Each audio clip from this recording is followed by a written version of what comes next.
మీరంతా ఉంటే పెట్టండి.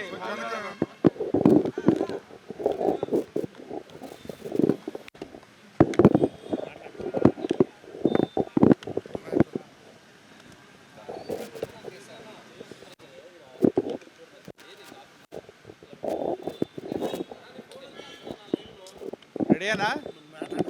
రైట్. కేంద్ర ఎన్నికల బృందాన్ని తెలుగుదేశం పార్టీ బృందం కలవటం జరిగింది. ఓటర్ల లిస్టుకు సంబంధించి ఏదైతే అధికార పార్టీ నాయకులు పలు అక్రమాలకు పాల్పడుతూ ఉన్నారో ఆ అంశాలన్నీ కూడా కేంద్ర బృందానికి మేము దృష్టికి తీసుకురావడం జరిగింది. ముఖ్యంగా ఏదైతే బల్క్గా గుంపుగత్తగా ఫామ్ 7లు పెట్టి తెలుగుదేశం పార్టీ సానుభూతి పరులు ఓట్లు తీయటానికి రాష్ట్ర వ్యాప్తంగా కొన్ని నియోజకవర్గాల్లో ప్రత్యేకించి అధికార పార్టీ ఎమ్మెల్యేలు తెల్ల కాగితాల మీద రాసిచ్చినా తీసుకుంటున్న విధానాన్ని మేము కేంద్ర ఎన్నికల బృందం దృష్టికి తీసుకెళ్ళాం. అలాగే ఒకే వ్యక్తి ఒక్కొక్కళ్ళు 100 ఓట్లు 200 ఓట్లు డిలిషన్స్ కోసం పెట్టిన అంశాన్ని కూడా ప్రత్యేకించి మేము అన్ని ఆధారాలతో సహా కేంద్ర బృందానికి దృష్టికి తీసుకువెళ్ళటం జరిగింది. అలాగే ఎక్కడైతే పలు చోట్ల అక్రమాలు జరుగుతూ ఉన్నాయో గ్రామ స్థాయిలో ఉన్న బిఎల్ఓలు అక్కడ ఓట్లు తొలగించాలని రికమెండ్ చేసిన ఈఆర్ఓ స్థాయిలో వాటిని ఆమోదించకుండా అధికార పార్టీకి అనుకూలంగా చేసిన అంశాలను కూడా మేము దృష్టికి తీసుకువెళ్ళడం జరిగింది. దాని మీద సమగ్రమైన విచారణ కొన్ని కాన్సెన్సీలు ప్రత్యేకించి మేము ఏదైతే కొన్ని కాన్సెన్సీలు ఏవైతే ఉన్నాయో ఒక 7 కాన్సెన్సీల్లో జరిగిన చంద్రగిరి కానీ పర్చూరు కానీ అలాగే కాకినాడ కానీ వినుకొండ కానీ ఇటువంటి 7 నియోజకవర్గాల్లో కేంద్ర ఎన్నికల బృందం ప్రత్యేకంగా కేంద్ర బృందం ద్వారా దర్యాప్తు జరిపించాలని చెప్పి మేము కోరటం జరిగింది.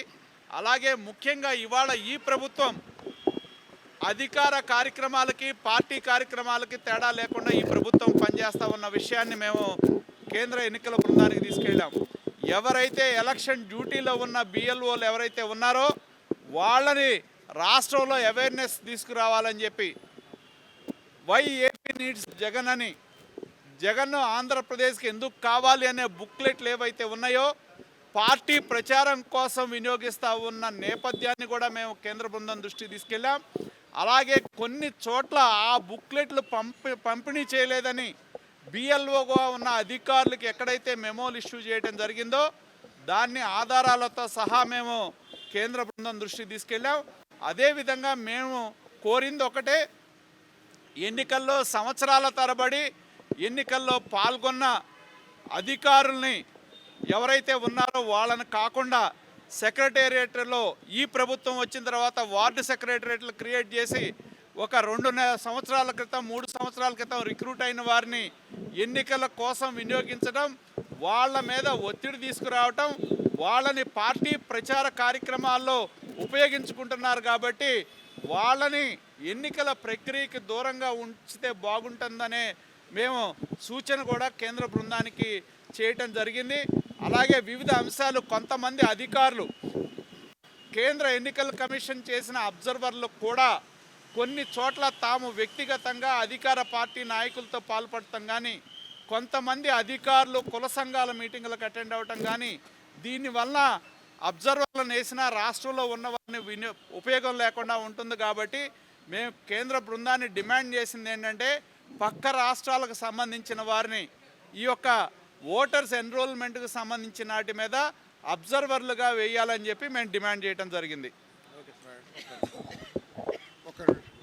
అందరికీ నమస్కారం అండి. పోలీస్ అధికారులు రాష్ట్రంలో వ్యవహరిస్తున్న తీరు సెంట్రల్ ఎలక్షన్ కమిషన్ దృష్టికి తీసుకెళ్ళాం. కొంతమంది జిల్లా ఎస్పీలు కుల మీటింగ్లు అటెండ్ అవుతూ కులమంతా అక్కడికి ఉండాలని చెప్పిన పరిస్థితులను కూడా ఆధారాలతో సహా మేము కమిషన్కి తెలియజేయడం జరిగింది. ఆ ఎస్పీల పేర్లు అండ్ అడ్రస్లు రాసుకున్నాం. వాళ్ళు ఉంటే ఎలక్షన్ జరగదు, ఎలక్షన్ సజావుగా సాగదు, అటువంటి ఎస్పీలు అటువంటి అధికారులు ఉండటానికి వీల్లేదని చెప్పడం జరిగింది. వాళ్ళు కూడా నవ్వారు. మా దగ్గర సమాచారం ఉంది. ఏ ఏ అధికారి ఏమి డ్రామాలు వేస్తున్నారో అంతా మా దగ్గర సమాచారం ఉంది. సమయం వచ్చినప్పుడు వాళ్ళ తోకలు కట్ చేస్తామని చెప్పారు వాళ్ళు. సమయం వచ్చినప్పుడు ఆ అధికారులు ఎంత పెద్ద అధికారులైనా కావచ్చు, వాళ్ళ తోకలు కట్ చేస్తాం, మీరు నిశ్చింతగా ఉండండి, ఎలక్షన్లు సజావుగా సాగేటట్లు చూస్తామని చెప్పారు. ఈ సందర్భంగా నేను ఈ రాష్ట్రంలో ఉన్న అధికారులందరికీ, పోలీస్ కావచ్చు, రెవెన్యూ కావచ్చు, ఇతర డిపార్ట్మెంట్ అందరూ కూడా మీ పరిధిలో మీరు వ్యవహరించండి. పరిధి దాటి వ్యవహరిస్తే ఫలితాన్ని మీరే అనుభవిస్తారని చెప్పి తెలియజేస్తున్నాం. Thank you.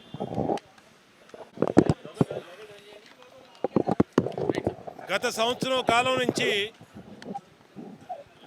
ప్రతిపక్ష పార్టీగా తెలుగుదేశం పార్టీ ఈ రాష్ట్రంలో ప్రతి ఒక్కడికి అర్హులైన ప్రతి ఒక్కరికి ఓటు హక్కు ఇవ్వమని చెప్పి అక్రమంగా అధికార పార్టీ ప్రభుత్వం యొక్క చొరవతో తొలగిస్తున్న ఓట్లని, అక్రమంగా తొలగిస్తున్న ఓట్లు ఫామ్ 7ని కంట్రోల్ చేయమని చెప్పి, అలాగా ఎవరైతే ప్రభుత్వానికి అనుకూలంగా అక్రమంగా వ్యవహరిస్తున్నటువంటి అధికారుల మీద చర్యలు తీసుకోమని ఏఈఆర్ఓలు కానించి, డిప్యూటీ ఈఆర్ఓలు కానించి, ఈఆర్ఓలు, అలాగే రాష్ట్ర ఎన్నికల కమిషన్ వరకు ఆఖరికి తెలుగుదేశం ప్రభుత్వం పార్టీ ఢిల్లీ వెళ్ళి స్వయానా చంద్రబాబు నాయుడు గారు కలిశారు. మేము వెళ్ళి స్వయానా ఎలక్షన్ కమిషన్ ఆఫ్ ఇండియా కలిసాం. కానీ ఇవాళ వరకు ఏదైతే చర్యలు చేపట్టకుండా ఇంకా ప్రభుత్వ ఒత్తిడితో ఫామ్ 7లు అక్రమంగా పెడతా ఉన్నారో ఎన్నిటిని కూడా ఎన్నికల ఇవాళ వచ్చినటువంటి ప్రత్యేక అధికారులకు టీం దృష్టికి తీసుకురావడం జరిగింది.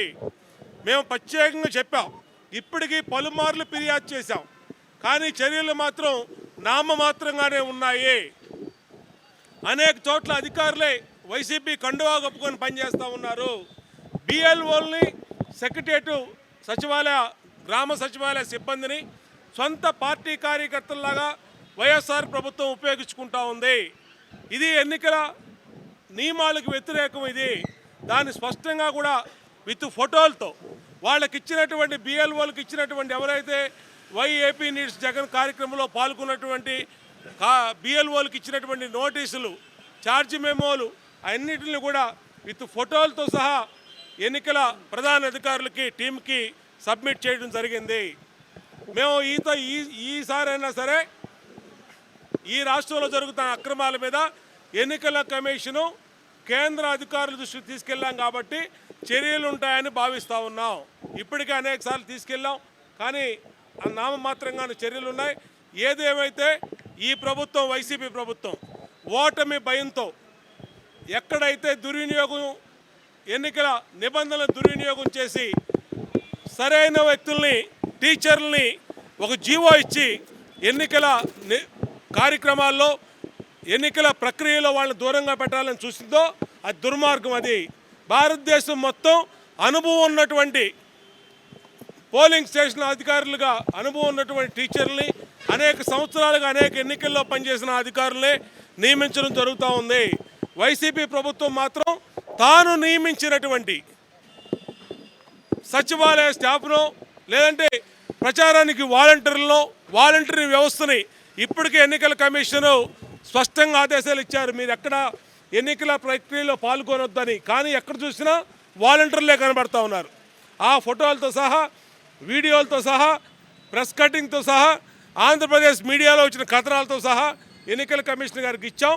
ఖచ్చితంగా చర్యలు ఉంటాయి. మేము అధికారులకు సూచిస్తూ ఉన్నాం. ఈ 3 నెలల్లో వెళ్ళిపోయే జగన్మోహన్ రెడ్డి ప్రభుత్వాన్ని నమ్ముకొని 3 నెలల్లో వెళ్ళిపోతూ ఉన్నారు వీళ్ళు. తర్వాత 3 నెలల తర్వాత తాడేపల్లె ఖాళీ అయ్యుద్ది. అటువంటి పరిస్థితుల్లో మీరు వీళ్ళ మాటలు నమ్ముకొని మీ ఉద్యోగాలు రిస్కులో పెట్టుకోవద్దు. ఏదైతే జిల్లా ఎస్పీలో, కలెక్టర్లో, ఏఈఆర్ఓలో, ఎంఆర్ఓలో, అక్కడ ఎమ్మెల్యేలు మరి ఇష్టారీతిన వాళ్ళు చెప్పినట్టు పనిచేస్తూ ఉన్నారో వాళ్ళందరికీ తెలియజేస్తూ ఉన్నాం, మీ ఉద్యోగాల్ని రిస్కులో పెట్టుకోవద్దు. చట్టం ముందు ఎవరు అందరూ కూడా సమానమే. 3 నెలల్లో వెళ్ళిపోయే రాజకీయ పార్టీ వైఎస్ఆర్ కాంగ్రెస్ పార్టీ 3 నెలలు అధికారంలో పోద్ది, కానీ మీరు ఇక్కడే ఉద్యోగం చేయాలా. మీరేం పాకిస్తాన్లో ఉద్యోగం చేయడానికి కుదరదు. జగన్మోహన్ రెడ్డి అంటే ఎక్కడికైనా వెళ్ళిపోతాడు సూట్ కేసు సర్దుకొని, పక్క రాష్ట్రం వెళ్ళిపోతాడు, పక్క దేశం వెళ్ళిపోతాడు.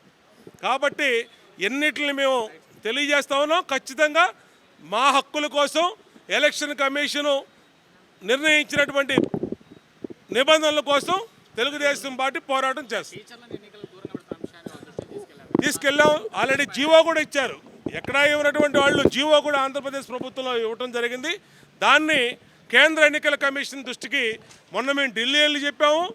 మళ్ళా దాన్నే ఇవాళ కంప్లైంట్గా మా లెటర్ కూడా ఇచ్చాం. ఇచ్చినాక వాళ్ళు ఖచ్చితంగా పరిశీలన చేస్తూ ఉన్నారు. ఇది వ్యతిరేకం, ఇతర రాష్ట్రాలు ఎక్కడ జరగట్లేదు. మొన్న 5 రాష్ట్రాల్లో జరిగిన ఎన్నికలు, తెలంగాణలో, మధ్యప్రదేశ్లో, ఛత్తీస్గఢ్లో, రాజస్థాన్లో మరి జరిగితే ఎక్కడా కూడా ఇలాంటి ప్రక్రియ లేదు. అన్ని చోట్ల టీచర్లనే ఉపయోగించారు.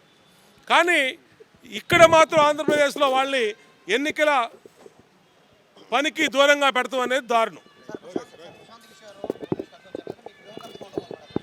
ఇంకా తెలియదండి, ఇప్పుడే కదా వచ్చింది. మేము ఇక్కడ ఉన్నాం, ఆయన వచ్చాడు. అప్పుడే అడిగితే సాయి నీకు అన్నీ ముందే చెప్పానంటే ఎక్కడ చెప్పేస్తాం? వస్తే వస్తారు. సబ్స్క్రైబ్ చేయండి.